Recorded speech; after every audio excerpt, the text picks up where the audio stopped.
Hello everyone, Marty Jopson here.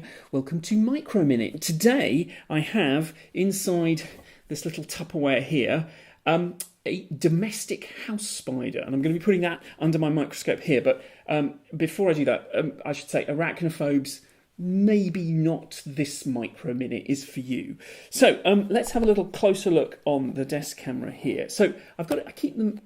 I found this specimen about an hour ago and put it in this little Tupperware. It's nice and high-sided, can't escape. That's good. But even so, you do have to be a little bit careful when you just make sure it's not sitting on the lid, so to speak, because sometimes they do manage to get up onto the lid. So here it is. Now, this species is called Aria domestica, although I must admit sometimes I end up calling it Aria for no apparent reason. And it is, there you can see it there, it's about as big as these get. And this is the domestic spider, so the common house spider. There is a species which used to be called Aria gigantea, which was the giant house spider, which is the one that grows really, really massive, although that one's now called Eratogena atrica. But anyway, let's get this under the microscope. Okay, where is it? Here it is, here she is. For 'tis she. This is a female of the species. You can tell the males have quite distinctive elongated abdomens, and they also have enlarged pedipalps. And I'll talk about those in a second. But basically, the way you can tell that this is Aria domestica, the house spider, the domestic house spider, is it's got these two distinctive stripes here along its, this bit is called the cephalothorax. It's the front bit of the spider. And on the abdomen, the back bit, there are a series of these chevrons at the back end here. Now, the giant house spider, you can tell which one that one is because it's much bigger. So this beastie here is about, I measured her, she's about 11 millimetres or 12 millimetres from the very tip to the very back end. But the giant house spider has a sort of a white stripe running along pretty much the length of its abdomen down here, so it doesn't have these bits at the back. But once you get it under the microscope, you can begin to see some beautiful detail of what this spider has and how it's adapted. Now, these things are also called funnel weavers, and you can see actually at the back of her abdomen here, if I zoom in here on her hairy bottom here, there, and focus, there's a hairy bum. These things here, a little bit more light, these things here are what are known as spinnerets. And she produces the silk, the spider silk that she makes from her the back of her abdomen where these spinnerets are. And it's produced, it's a protein, it's a very, very strong material. And she weaves that into, they're called funnel weavers. And if you go out this time of year and look at, say, especially if there's been a heavy dew, which we're not getting that much of at the moment, but if there is a heavy dew and you look at, say, a hedge or a shrub, particularly a dense one, something like privet, you'll see these webs laid out on the surface, and they can be kind of quite big, the size of a plate, with a little funnel, and she, or he, will be sat in the funnel in the middle, waiting for something to blunder into it.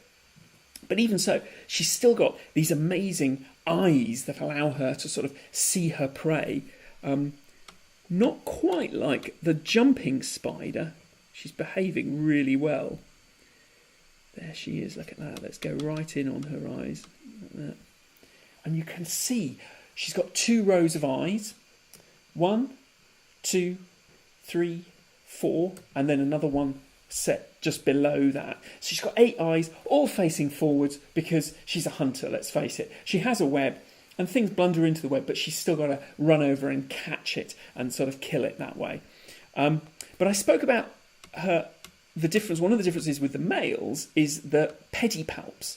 And this is one of the things that I always like to do when I've got a group of... And if I just tip her like that, ever so slightly, you can see now... She's got the 8 legs you'd expect, 1, 2, 3, 4, 5, 6, 7, 8.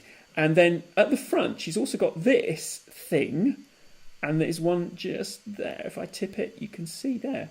and they're moderately long, and these are called Peggy Palps, and they're what I like to equate them to is if she's got 8 legs, she's also got 2 arms, because these things are fairly short, and they're held up near her the chelicera, which are the jaws, which you can just about make out there. You can see the sort of the front edge of them, because she's got her, well, they're not the jaws, rather, they're the fangs. The fang is tucked in underneath, and then the mandibles are sitting in between that, and they're quite small, relatively speaking.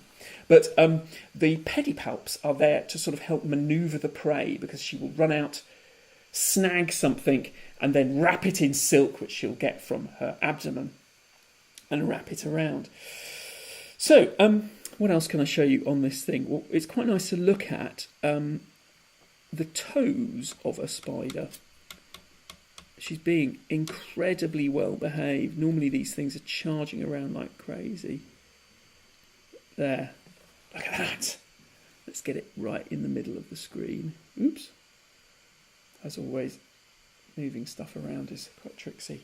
So there is her wonderfully hairy leg. This is her back leg, one of her back legs. It's got these ordinary hairs. There's all these ordinary regular hairs, and then these are usually sensory hairs. So these ones are detecting any movement or anything. So these big ones that stick straight out are more to do with sensory. But then on her feet there, she has these little claws. And can you see it's got a series of tiny, tiny, very fine hairs attached to the claw. And these are there to help her navigate through her own web. Because one of the things that is especially important for orb weaving spiders, you see the spiders that weave the big orbs, is how do they end up not sticking to their own webs? And one of the adaptations they've got is their feet here, these tiny little hairs on their feet, which allow them to sort of not really touch the sticky bits of the web in quite as much sort of I've lost the words, but they basically they just hang on to the bits of their web that are kind of not quite as sticky, and they're not touching it exactly. They're touching it with these tiny little hairs, so that just keeps the foot away from the stickiness a little bit. But you can see that's rather beautiful. I think I've got the brightness up as much as I can on this. If I increase the exposure ever so slightly, there we can see a bit more detail. And if I zoom in, if we zoom in on this, there, look, you can really see. Can you see now? There's the claw, and then it's got these little hairs here along the edge like that. Anyway, let's go back out all the way, and then I'll zoom out. And just to prove that she's definitely alive, and this is a live spider. Oops, we're now slightly overexposed. If I give her a gentle sort of nudge, I sort of give her a bit of a poke in the bum. There she goes.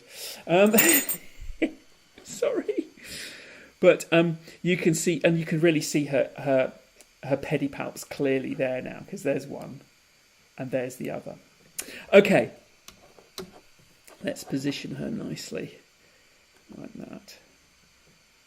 As always, thanks go to Zeiss for providing me the microscope so that I can show you all this lovely stuff.